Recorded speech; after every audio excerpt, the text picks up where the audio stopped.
Bismillahirrahmanirrahim. Assalamualaikum warahmatullahi wabarakatuh. Alhamdulillahirrabbilalamin. Wassalatu wassalamu ala israfil anbiya'i mursalin wa ala alihi washabbihi ajmain, amma ba'du. Rabbi shrah li sadri wa yassir li amri wahlul 'uqdatam min lisani yafqahu qawli. Sahabat-sahabat Jumat berkah dimanapun Anda berada dan yang dirahmati Allah Subhanahu wa taala. Pada pagi hari ini di Jumat Barokah, Jumat berkah bersama meraih pahala, alhamdulillah kita semua dapat berkumpul dalam kondisi yang sehat, tidak kurang suatu apapun. Ini semua berkat rahmat hidayah taufik dari Allah Subhanahu wa taala. Tak lupa salawat dan salam senantiasa kita limpahkan ke junjungan Nabi besar Muhammad SAW beserta keluarga, sahabat dan para pengikutnya hingga akhir zaman. Sahabat-sahabat Jumat berkah yang Abi hormati dan Abi cintai, pada kesempatan Jumat berkah kali ini Abi akan membahas tentang harta gonogini.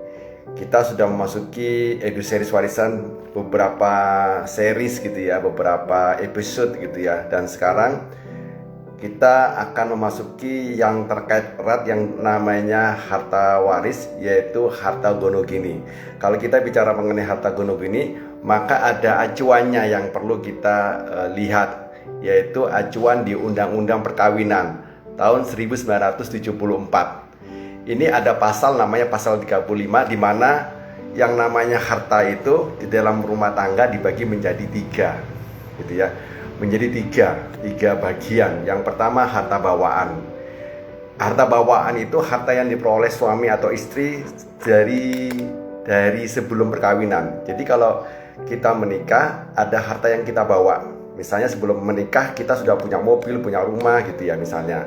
Kemudian punya sepeda motor. Nah, harta yang kita bawa sebelum menikah itulah itu yang namanya harta bawaan. Seperti mobil, rumah, sepeda motor dan lain sebagainya. Dan harta ini masing-masing mempunyai perbedaan ya. Jadi artinya antara istri dengan suami biasanya hartanya ada perbedaan. Artinya apa? Yang dimiliki suami sama istri belum tentu sama. Suami membawa harta mobil, belum tentu istri juga membawa harta mobil gitu ya. Tapi masing-masing kalau barangnya itu ada sebelum pernikahan, itu namanya harta bawaan gitu ya. Jadi ingat-ingat sebelum menikah kemarin saya bawanya apa aja gitu ya. Bawanya apa aja? Oh, saya bawa tabungan 1 miliar, bawa mobil Lamborghini, bawa apartemen dan sebagainya. Itu berarti harta bawaan Anda.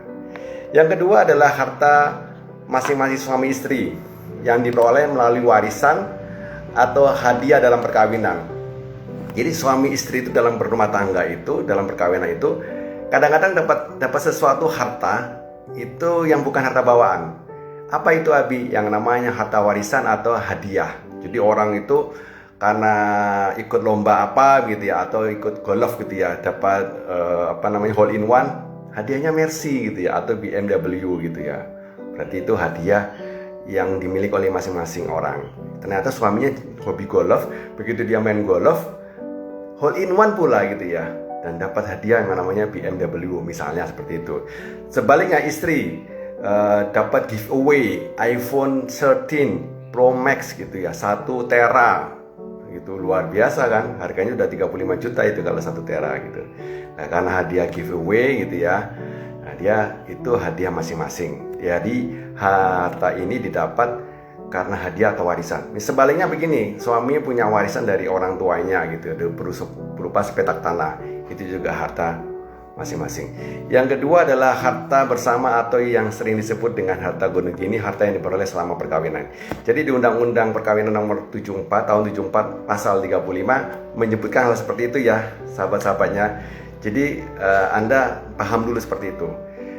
Di sini kita akan menggarisbawahi bahwa jenis harta yang ketiga, kita akan membicarakan mengenai jenis harta yang ketiga, yaitu harta yang namanya gonogini, harta bawaan, harta bersama yang diperoleh selama perkawinan, yang ditegaskan dalam Undang-Undang Perkawinan tahun 74 ini sebagai harta bersama atau gonogini.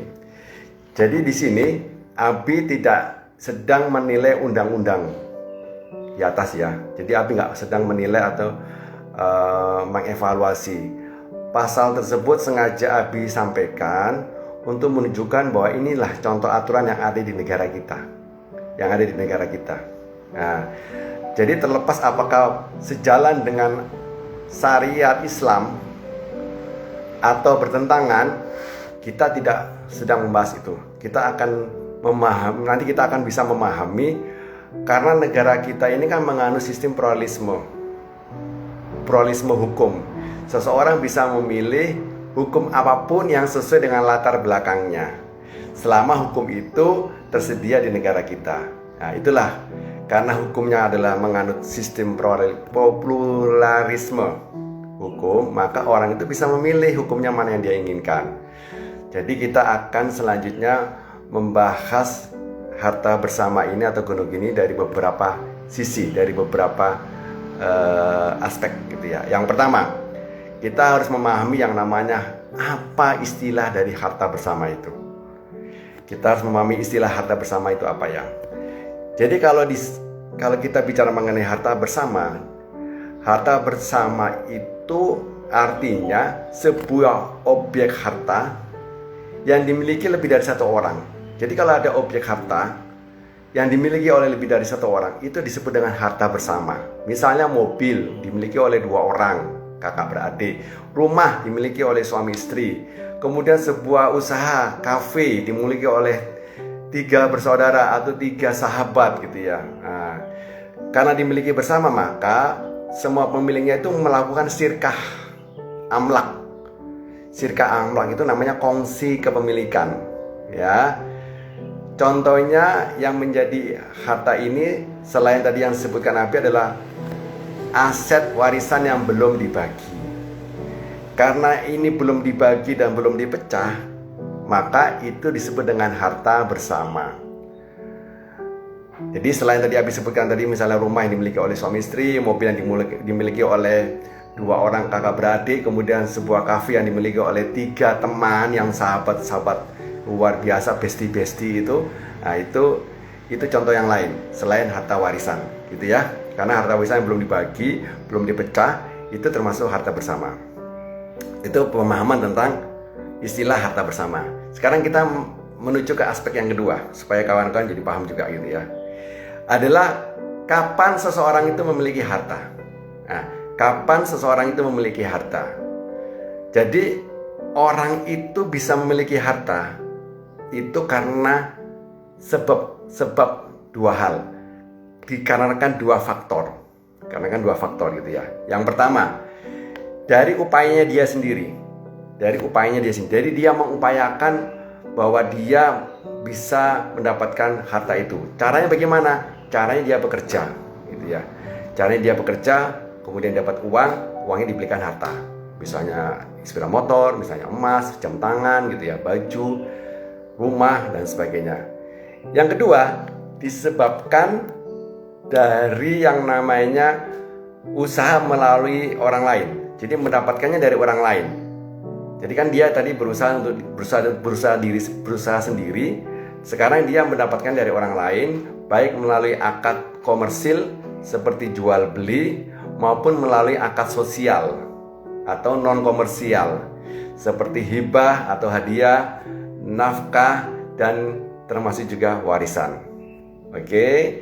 Jadi sejak kapan seseorang itu memiliki harta? Yang pertama, karena upayanya dia sendiri. Dengan cara apa, Abi? Dengan cara bekerja, kemudian dia mendapatkan uang, mendapatkan insentif, mendapatkan komisi, dibelikan harta tertentu.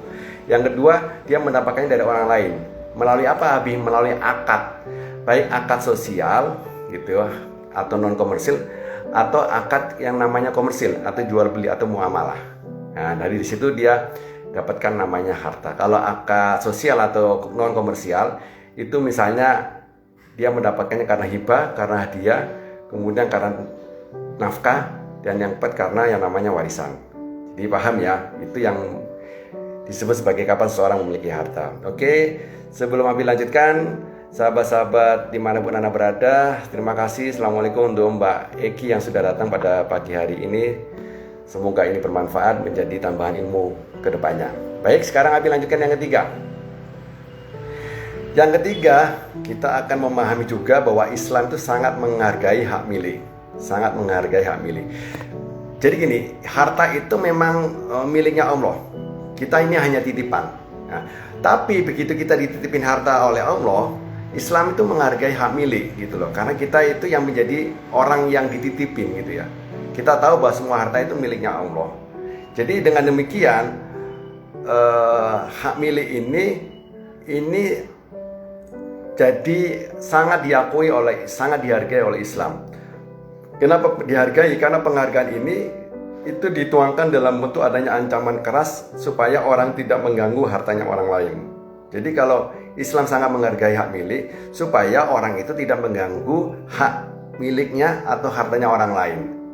Jadi supaya Anda paham dan jelas, itu sebabnya kenapa Islam sangat menghargai itu. Itu sesuai dengan yang namanya hadis riwayat Ahmad. Di situ disebutkan tidak halal seseorang muslim, tidak halal ya, harta seseorang muslim itu diambil orang lain kecuali melalui kerelaannya. Jadi Nabi Muhammad SAW bersabda bahwa tidak halal harta seorang muslim diambil oleh orang lain kecuali kalau ada kerelaan dari pemiliknya. Kemudian beliau SAW pernah berkhutbah ketika sedang wukuf di Arafah. Dalam salah satu penggalan khutbahnya, beliau menasihatkan begini: sesungguhnya darah dan harta sesama kalian adalah haram untuk diganggu. Jadi harta dan darah kalian, sesama kalian tuh hukumnya haram untuk diganggu. Sebagaimana kemuliaan hari kalian ini, kemuliaan bulan ini, dan kemuliaan negeri ini agar tidak dinodai. Ini ada di hadis riwayat Muslim ya, 3009. Jadi kita sudah jelas bahwa yang ketiga, Islam sangat menghargai hak milik. Nah, sekarang yang keempat, supaya kita paham tentang harta gono gini ya, atau harta bersama. Yang keempat, bahwa tidak semua bentuk membawa harta, tidak semua bentuk membawa harta orang lain itu secara otomatis dia menjadi pemiliknya. Secara otomatis berarti dia memiliki, ya, ikut memiliki. Jadi yang keempat, kita mau bahas bahwa konsepnya tidak semua orang yang membawa harta orang lain berarti dia ikut memiliki.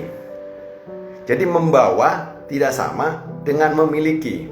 Nah, ini contohnya banyak sekali. Misalnya habis sebutkan seorang tamir masjid.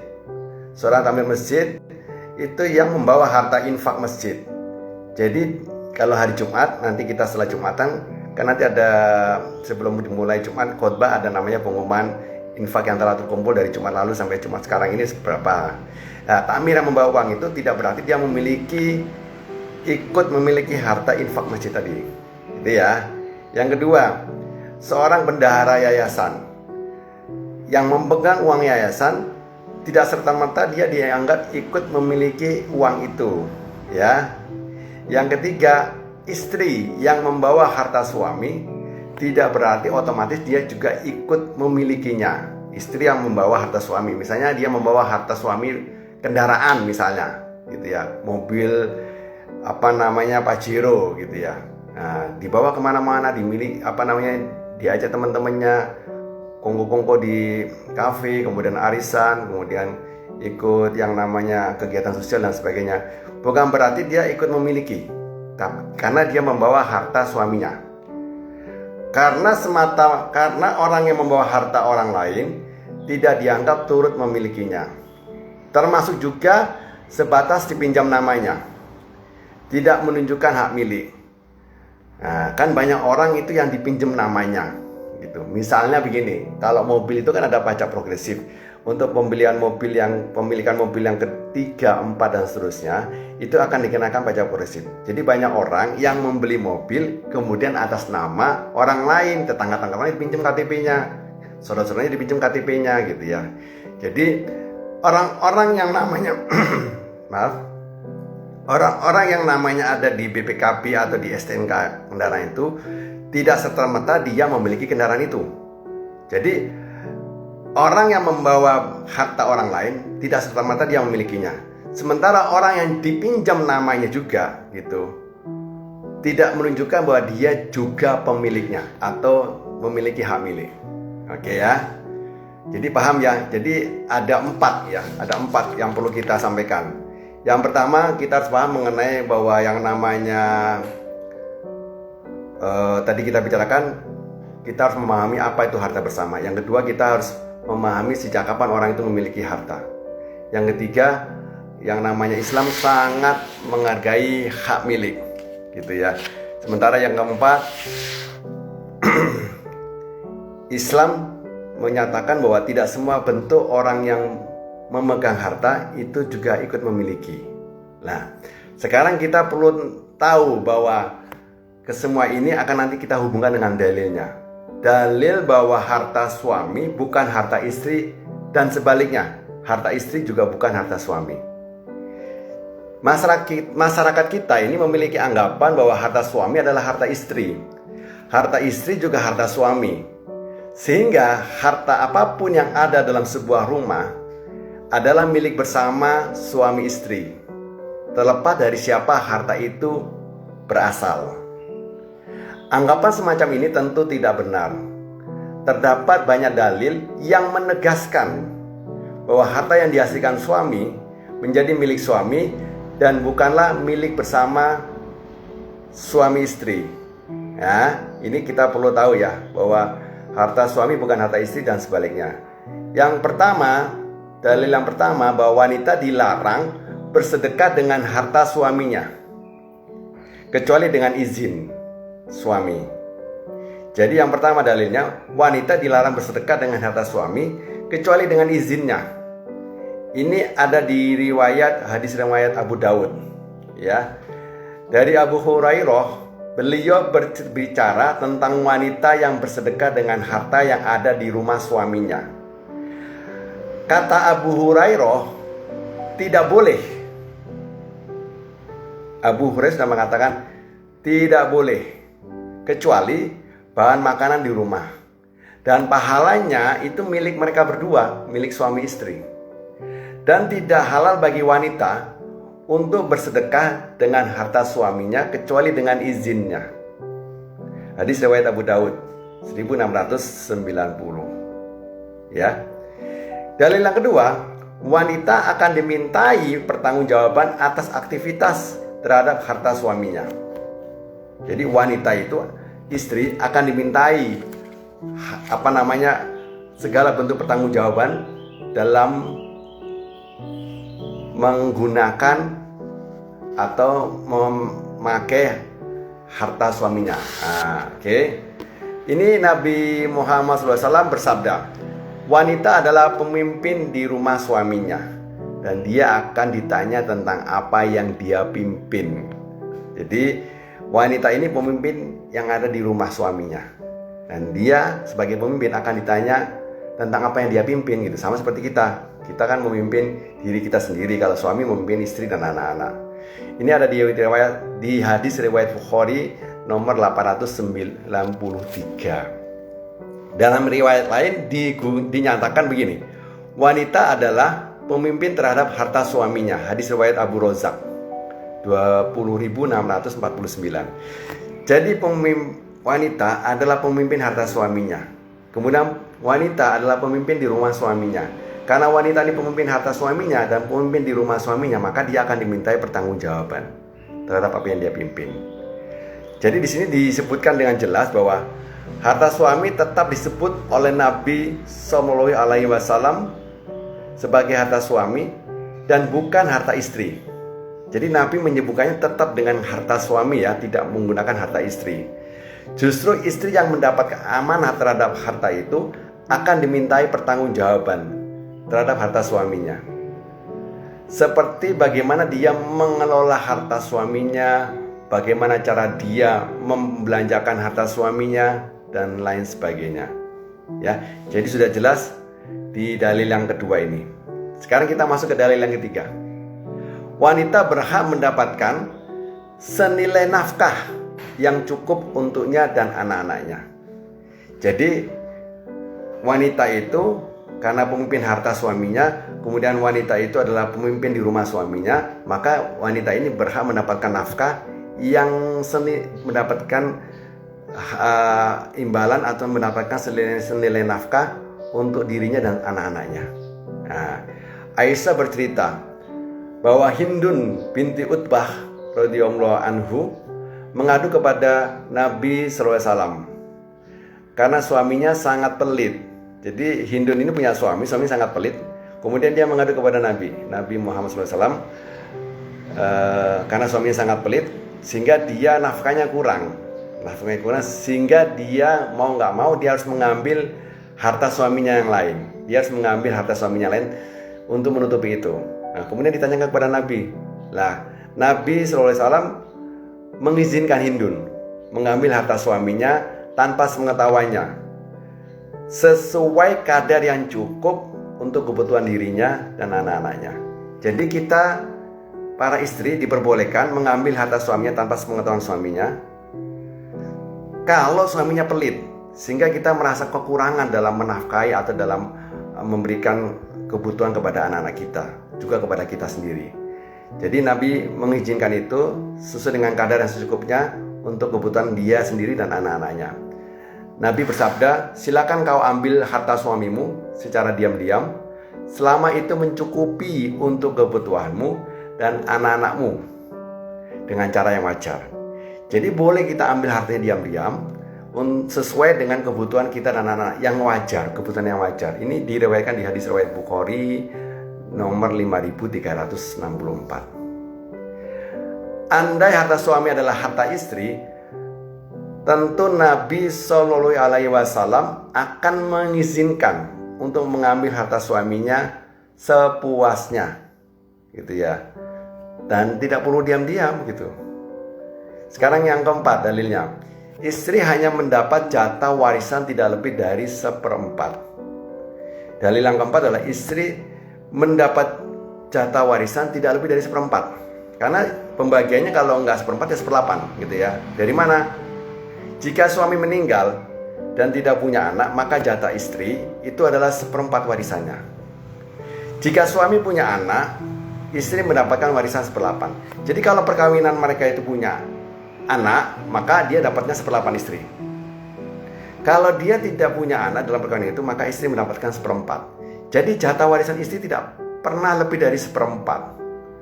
Jadi meskipun dia poligami pun gitu, istrinya lebih dari 1, jatahnya tidak akan lebih dari 1/4 gitu. Nanti dibagi beramai-ramai jumlahnya, mau 1, 2, 3, 4 gitu ya, karena poligami kan maksimum 4. Jadi di sini kita bisa mengacu di Quran surat An-Nisa ayat 12 yang selalu kita pakai untuk dasar warisan. Gitu ya, sahabat-sahabat semuanya. Para istri memperoleh 1/4 harta yang kamu tinggalkan jika kamu tidak mempunyai anak. Di situ disebutkan di Quran An-Nisa ayat 12. Jika kamu mempunyai anak, maka para istri memperoleh 1/8 dari harta yang kamu tinggalkan sesudah dipenuhi wasiat yang kamu buat dan sesudah dibayar hutang-hutangnya. Di sini kata kuncinya adalah kalau kamu itu punya anak dan tidak punya anak. Ada 1/4 kalau nggak punya anak, kalau punya anak 1/8. Kata kunci yang kedua di surat An-Nisa ada kata-kata para istri. Kalau kata-kata para istri berarti istrinya lebih dari 1 bisa, karena poligami. Karena istrinya lebih dari 1 atau poligami, angkanya tetap sama. Para istri mendapatkan 1/4 atau 1/8. 1/4 kalau nggak punya anak, 1/8 kalau punya anak. Dengan ketentuan setelah itu dipotong oleh wasiat jika ada dan hutang-hutangnya, ya, hutang-hutang dari almarhum atau suaminya. Ayat ini sangat tegas menunjukkan bahwa harta suami tidak menjadi milik bersama dengan istrinya. Andai kata harta itu menjadi milik bersama, seharusnya ketika suami meninggal, maka istri mendapatkan seluruh harta suaminya atau setengah dari harta suami. Namun aturan ini tidak ada. Jadi kalau ini disebut dengan harta bersama, begitu suami meninggal seharusnya suami memberikan kepada istri seluruhnya atau 50%, 50-50, gitu kan? Tapi di sini aturannya nggak ada di An-Nisa gitu ya. Demikian pula sebaliknya kalau harta istri bukan harta suami, gitu ya. Karena harta istri adalah hanya istri, gitu ya. Suami tidak turut memilikinya. Karena itu ketika suami hendak memanfaatkannya, maka dia harus minta izin kepada siapa? Kepada istrinya. Oke. Sebagai contoh begini, harta mahar yang asalnya dari suami, ketika sudah diberikan kepada istrinya sebagai mahar, maka sepenuhnya itu menjadi hak istri. Kan kalau menikah kita punya namanya mahar nih, mahar atau mas kawin. Jadi begitu itu sudah diberikan kepada istri, maka sepenuhnya itu menjadi milik istri. Jadi Allah menjelaskan bagi suami yang hendak memanfaatkan uang mahar tadi itu atau mas kawin tadi itu, maka dia harus minta izin kepada istrinya. Ini ada di surat An-Nisa ayat 4. Allah berfirman yang artinya, berikanlah mahar kepada wanita yang kamu nikahi, sehingga pemberian dengan sebagai pemberian dengan penuh kerelaan. Jadi kalau ada wanita yang kamu ingin nikahi, berikanlah dia mahar sebagai bagian dengan penuh kerelaan, sebagai bentuk pemberian ya, karena pemberian ini artinya kan hibah. Kemudian jika mereka menyerahkannya kepada kamu sebagian dari mahar itu dengan sukarela, maka ambillah pemberian itu dengan menikmatinya. Nah, ini An-Nisa ayat 4. Jadi sudah dijelaskan di sini bahwa Allah melindungi melindungi hak-hak istri, sehingga harta milik istri tidak boleh dimanfaatkan suaminya kecuali atas izin sang istri. Oke, atas kerelaan sang istri. Mengacu pada keterangan di atas, kita bisa menyimpulkan. Oke, kita bisa menyimpulkan. Yang pertama, sahabat-sahabat semuanya yang dirahmati Allah SWT, di Jumat Berkah ini tanggal 3 Juni 2022. Yang pertama, bahwa masing-masing suami maupun istri gitu ya, memiliki harta yang mereka dapatkan.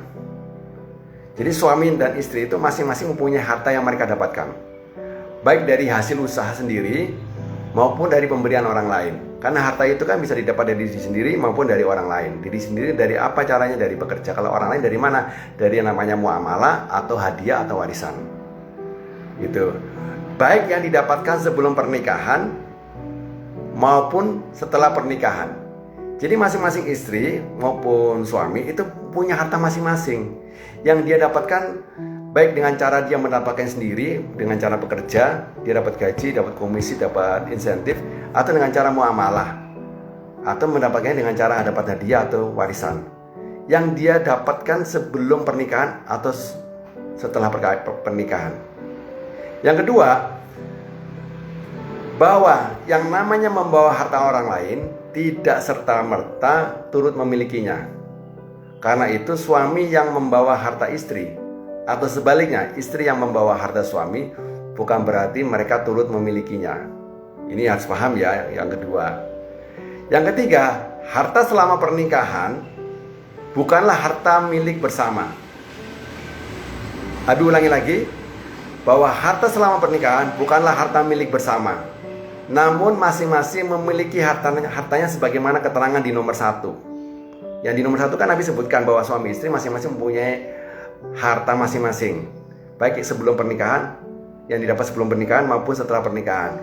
Caranya bagaimana? Dengan cara mengupayakan sendiri, baik itu dengan cara bekerja. Misalnya kalau mengupayakan sendiri dengan cara bekerja, kalau dari mendapatkan dari orang lain itu dengan cara muamalah atau jual beli. Yang kedua dengan cara mendapatkan hadiah, hibah atau warisan, gitu ya. Jadi yang ketiga sebutkan bahwa harta selama masa pernikahan bukanlah harta bersama, harta milik bersama, karena masing-masing itu memiliki hartanya sebagaimana yang tadi diterangkan di nomor 1 tadi itu ya. Itu supaya kawan-kawan jadi jelas. Harta bersama yang sebenarnya itu jadi begini. Jadi kalau disimpulkan Abi, jadi harta bersama sebenarnya itu seperti apa gitu ya pertanyaannya. Karena kan suami istri tidak serta-merta dalam pernikahan itu harta yang diperoleh di dalam pernikahan itu menjadi harta bersama. Karena masing-masing orang membawa hartanya masing-masing gitu ya. Ini di atas Abi ada helikopter. Sudah 2 kali lewat di rumah Abi. Pasti suaranya kedengaran di sini ya. Nah, apa-apa. Jadi yang kita mau jelaskan begini. Jadi yang namanya dalam sebuah keluarga itu bukan berarti tidak ada harta bersama. Jadi harta gabungan dari hasil berdua antara suami istri itulah yang disebut dengan harta bersama. Ma'al musyatarok. Namanya amsal musyatarok. Jadi yang namanya harta bersama itu sebenarnya juga ada di dalam kehidupan rumah tangga. Bila mana harta itu didapat dari harta gabungan antara suami istri. Suami istri berdua berusaha memiliki suatu bisnis, maka dia bisa disebut dengan harta bersama atau mal musyatarok ya, mal musyatarok. Beberapa contoh harta milik bersama. Yang pertama, suami berpenghasilan dan istri juga berpenghasilan. Lalu penghasilan mereka digabungkan. Suami penghasilannya 10 juta, istri penghasilannya 15 juta. Kemudian penghasilannya digabungkan. Itulah harta bersama. Gitu ya. Sebentar, ini ada telepon masuk. Ini ada telepon masuk.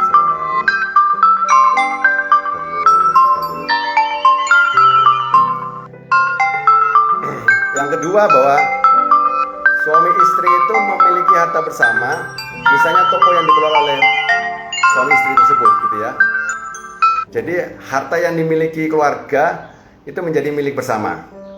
Tadi kan harta bersama itu konotasinya bahwa suami istri memiliki penghasilan masing-masing, kemudian penghasilannya digabung. Yang kedua, suami istri memiliki usaha bersama, memiliki bisnis bersama. Misalnya memiliki kafe, memiliki toko, memiliki bengkel dan sebagainya. Maka harta yang dimiliki oleh keluarga itu adalah disebut dengan harta bersama. Jika salah satu meninggal, maka dilakukan penyesuaian. Kemudian baru dihitung hartanya masing-masing berapa. Nah, inilah pembagian harta gonug gini yang dibenarkan, yang berlaku untuk mal musyatarak atau harta bersama. Jadi itulah yang kita sampaikan, bahwa kalau ada namanya harta bersama dalam satu keluarga, itu konotasinya bahwa harta yang bersama itu adalah harta yang dihasilkan oleh suami dan istri. Suami punya penghasilan, istri punya penghasilan, penghasilannya digabung. Atau yang kedua, suami istri memiliki usaha bersama. Misalnya toko, misalnya kafe, misalnya bengkel, misalnya restoran dan sebagainya. Jadi kalau ada salah satu meninggal, maka harus dilakukan penyesuaian di mana kita harus hitung masing-masing berapa dari harta itu. Baru setelah itu nanti kita bisa menentukan pembagian warisannya. Itulah yang namanya pembagian harta gonug gini yang dibenarkan, gitu ya. Jadi tidak asal seperti yang tadi kita sebutkan di depan. Jadi itulah penjelasan mengenai harta gonug gini. Mudah-mudahan ini bermanfaat. Jam sudah menunjukkan pukul 9:35, saatnya kita harus akhiri. Terima kasih atas perhatian kawan-kawan semuanya, sahabat-sahabat Jumat Berkah dimanapun Anda berada. Jumat Berkah bersama meraih pahala. Mudah-mudahan ini bermanfaat buat kita semua dalam memahami harta bersama atau harta gonug gini. Demikian yang dapat kami sampaikan. Terima kasih atas perhatiannya. Mohon maaf atas segala kekurangannya, karena kesempurnaan hanya milik Allah Subhanahu wa taala. Marilah kita akhiri dengan bacaan alhamdulillah dan doa kafaratul majelis. Subhanallahumma wa bihamdika asyhadu an la ilaha anta astaghfiruka wa atubu ilaik. Assalamualaikum warahmatullahi wabarakatuh. Sukses semua untuk kita. Assalamualaikum.